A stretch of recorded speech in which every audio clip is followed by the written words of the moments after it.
تو اب یہ کہا جا رہا ہے کہ ڈیموکریٹس کی طرف سے اس پر تنقید کی جا رہی ہے اور پولیٹیکلی اس کو پولیٹیکل مائلیج لینے کی کوشش کی جا رہی ہے، اور وہ یہ کہہ رہے ہیں کہ ٹرمپ نے اپنے اختیارات کا ناجائز استعمال کیا ہے، اور وہ جو ایران پر حملہ کیا ہے اس میں کوئی مشاورت نہیں کی گئی ہے۔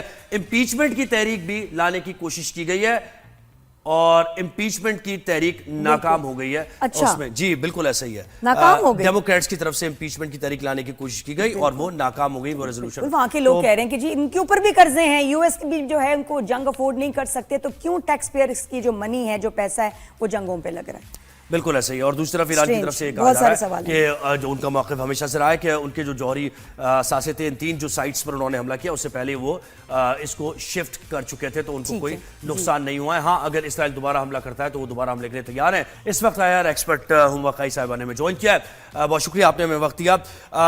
اب یہ جو بدلتی صورتحال ہے، ڈونلڈ ٹرمپ تو یہ کہہ رہے ہیں کہ انہوں نے سیز فائر کرایا ہے، اور وہ کہتے ہیں کہ مجھے تو اب یعنی ملنا چاہیے نوبیل، لیکن وہاں جو یو ایس میں اب پالیٹکس شروع ہو گئی ہے، ریپبلکنز اور ڈیموکریٹس کی، سی این این پر الزامات بھی لگا رہے ہیں، اس صورتحال کو آپ کیسے دیکھ رہی ہیں؟ دیکھیے، جب سے ٹرمپ نے باغ دوڑ سنبھالی ہے تو امریکہ پولرائز تو پہلے سے ہوا تھا، اب اور پولرائز ہو گیا ہے، اور لارجلی پے در پہ جو ٹرمپ کے ڈیسیشنز ہیں ان پہ انہیں یو ٹرن بھی لینا پڑا ہے، اور یہ جو سیز فائر تھا اس میں بھی کم از کم 40% اس بات کا ہاتھ تھا کہ انٹرنلی انہیں بہت شدید مذمت کا سامنا تھا اور ریزسٹنس کا بھی سامنا تھا۔ بٹ ہیونگ سیڈ دس، جی امریکن پریزیڈنٹ جو ہوتا ہے نا، وہ تو strongest man on the face of earth ہوتا ہے، تو اس کو ہٹانا آسان نہیں ہوتا۔ ہاں یہ ضرور ہو سکتا ہے کہ 2 سال بعد جب کانگریس کے الیکشنز ہوں اور کانگریس ریپبلکنز کے ہاتھ سے چلے جائے تو ٹرمپ ایک ویک پریزیڈنٹ بن جائے، اور ابھی بھی آپ کو پتہ ہے کہ ان کے جتنے ایگزیکٹو آرڈرز ہیں دیو لینڈڈ ان دی سپریم کورٹ، اکثر پہ اسٹے آ گیا ہے، اور جو ان کی ڈی کپلنگ وتھ چائنا یا ٹیرفس کی بھی پالیسی تھی اس نے بھی ان سم ویز بیک فائر کیا ہے، اور یو ایس میں اپنا گلوبل اسٹیچر بھی کم ہوا ہے، اور جو اس کا اکنامک ریپرکشنز ہے وہ بھی ہائی ہیں even with in the United States. تو میرے خیال ہے کہ بڑی سلپری سلوپ پر ہیں ٹرمپ۔ جو سیز فائر ہے اس کا آپ ان کو کریڈٹ دے دیں، انہوں نے امریکن میڈیشن پوزیشن ریسٹور کی ہے، وہ زیونسٹ پریشر میں آ کر حصہ بن گئے تھے کانفلکٹ کا، وہاں سے انہوں نے بہت تیزی سے اپنے آپ کو ایکسٹریکٹ کیا، اور یہ سیز فائر، لیکن یہ سیز فائر کا بھی مسئلہ یہ ہے کہ اسرائیل جو ہے وہ وائلڈ کارڈ ہے، تو بڑا مشکل ہوتا ہے کہ ہم کب تک پریڈکٹ کر سکتے ہیں کہ اسرائیل امریکہ کے کہنے سے اس سچویشن کو سنبھالے رکھے۔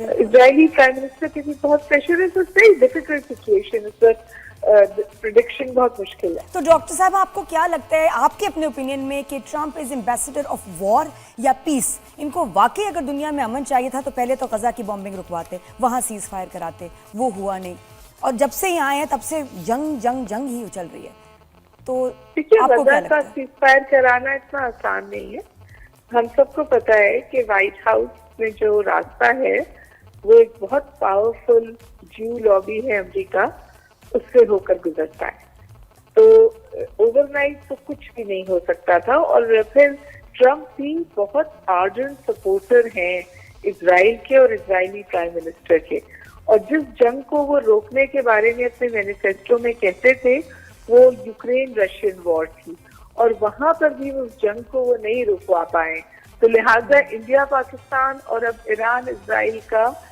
سمجھے وہ کریڈٹ لینا چاہتے ہیں۔ Wars are difficult situation, Putin بھی بہت ڈیفیکلٹ اسٹیٹسمین ہے، اسرائیلی پرائم منسٹر نتنیاہو اس سے بھی زیادہ ڈیفیکلٹ اسٹیٹسمین ہے، تو وہ اتنا کریڈٹ چاہ کیوں رہے ہیں؟ ایک تھوڑا سا جو آف لگ رہا ہے نا، obsessive کریڈٹ کا ہنگر، کہ جی چاہیے، میں نے یہ کیا، میں نے کیا، میں نے کبھی ایسے کسی کو سنا نہیں کرتے ہوئے، یہ کچھ زیادہ نہیں ہے ڈاکٹر صاحبہ؟ وہ غیر روایتی لیڈرشپ کا ان کا انداز ہے، اور وہ غیر روایتی گفتگو کرتے ہیں، لیکن ہم سب کو پتا ہے کہ ایران پہ اٹیک کی اسرائیل کی پوری تیاری بائیڈن ایڈمنسٹریشن میں ہوئی تھی، تو اسرائیل کی پشت پناہی بائی پارٹیسن ہے، یہ صرف ایک جماعت، ایک پارٹی کا بات نہیں ہے، یہ اکراس پارٹی لائن اسرائیل کو سپورٹ کرتا ہے امریکہ۔ جی اچھا ایک تھوڑا سا امپیچمنٹ سے متعلق مزید بات کرتے ہیں. دیکھیں یہ بڑا امپورٹنٹ ہے نا کہ اگر تو ٹرمپ جو کلیم کر رہے ہیں کہ میں نے ان کی نیوکلیئر پروگرام کو ختم کر دیا ہے, دوسری طرف CNN جو رپورٹ کر رہا ہے اور دیگر ادارے, ان کی وزارت دفاع کی رپورٹ بھی شائع ہوئی ہے, لیک ہوئی ہے, وہ اس میں بتایا گیا کہ کوئی خاص ڈیمیج نہیں ہوا ہے.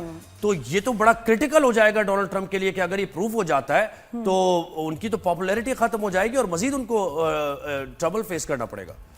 پاپولیرٹی تو ظاہر ہے کہ ان کی تھوڑی گری ہے, اور بہت لوگ کہتے ہیں کہ وہ نیکسٹ ٹرم نہیں, اگر تو نیکسٹ ٹرم لے بھی نہیں سکتے, یہ ان کی لاسٹ ٹرم ہے. آپ کو یہ بات ذہن میں رکھنی چاہیے کہ Trump has nothing to lose, Republicans have a lot to lose اگر ٹرمپ اسی طرح چلتے رہتے, کیونکہ ان کو تو دوسرا الیکشن کنٹیسٹ نہیں کرنا. اور ایران میں تو سب نے فیس سیونگ کی ہے نا, امریکہ نے بھی فیس سیونگ کی ہے اور باہر نکل آیا سچویشن سے. میرا خیال ہے کہ بہت ڈفیکلٹ سچویشن ہے. اب دیکھنا یہ ہے کہ اسرائیل کے اندر سے یہ آوازیں اٹھ رہی ہیں کہ غزہ کو ختم کریں, اور ایکچولی پوری دنیا یہ کہہ رہی ہے کہ چلیے جی ایران اور اسرائیل کا سیز فائر ہو گیا, لیکن زیادہ اہم بات یہ ہے کہ غزہ میں عمر صاحبہ اسی سے جڑا ایک اور سوال مجھے بتائیں کہ غزہ اگر چلتا رہے گا, غزہ میں معاملہ جینوسائیڈ چلتا رہے گا, تو ایران کی پروگزیز بھی چلتی رہیں گی. تو آپ مجھے یہ نہیں جی, ایران کی پروگزیز نہیں چل سکتی. ایران کی پروگزیز اسرائیل اور امریکہ نے مل کر تباہ کر دی ہے, اسی لیے جنگ ایران کی تحریک تک پہنچی. یعنی ایران بیک فٹ پہ آ گیا, ایران اب مذاکرات کی میز پہ کچھ نہ کچھ سیٹلمنٹ ہو سکتی ہے ابھی. نہیں دیکھیے آپ لوگ بہت کیٹیگوریکل اسٹیٹمنٹ دے رہے ہیں, یا تو یہ ہو گیا یا تو یہ ہو گیا. انٹرنیشنل ریلیشنز اس پہ اور نہیں چل پائے. ایران کی پراکسی جو ہیں وہ اس وقت سب سمجھیے فعال نہیں, لیکن ایران اس وقت کمپیریٹیولی بیٹر بارگیننگ پوزیشن میں ہے. لیکن کیا ایران بھی ایک اور جنگ افورڈ کر سکتا ہے؟ بالکل نہیں. اور ایران کو اس بات کا پتا تھا, اس لیے جو قطر پہ حملہ تھا وہ امریکہ کو بتا کر, it was a symbolic attack. It was not a real attack. No real damage happened. تو تھوڑا سا مجھے لگتا ہے ہمیں بھی اپنی ٹیمپریچر نیچے رکھنے چاہیے. اچھا رجیم چینج سے متعلق عمر صاحب آپ کیا کہتی ہیں؟ ڈونلڈ ٹرمپ نے کہہ دیا ہم نہیں کرنا چاہتے, یہ تو بس اب نہیں کرنا چاہتے, یا پھر آنے والے وقت میں کوئی ایسی صورتحال بن سکتی ہے؟ رجیم چینج سے متعلق ڈونلڈ ٹرمپ کہہ رہے تھے نا ابھی ایک ہفتہ پہلے کہ ہمیں تو رجیم چینج کرنی ہے, پھر کہا کہ رجیم نہیں لیکن اب وہ کہہ رہے ہیں کہ نہیں ہمیں. آپ لوگ ایک بہت سلیکٹو, میں آپ سے گزارش کروں, رجیم چینج کا ایجنڈا آج کا نہیں ہے. رجیم چینج کا ایجنڈا 40 سال پرانا ہے. 40 سال پرانی خواہش ہے امریکہ کی اور اسرائیل کی کہ ایران میں رجیم چینج ہو, اور تواتر کے ساتھ اس کی کوششیں بھی جاری رہتی ہیں. اور کئی رجیم چینج انہوں نے سکسیسفلی کی بھی ہیں. ایران میں انہیں سکسیس حاصل نہیں ہوئی ہے. تو میں آپ سے گزارش کروں کہ اتنے ایکسٹریمسٹ اسٹیٹمنٹ نہیں دینے چاہیے نا. انٹرنیشنل ریلیشنز کسی اور طور چلتا ہے. تھینک یو سو مچ. اچھا ڈاکٹر صاحبہ, اچھا وہ ہیں تھینک یو سو مچ جی, بہت شکریہ, thank you for your time.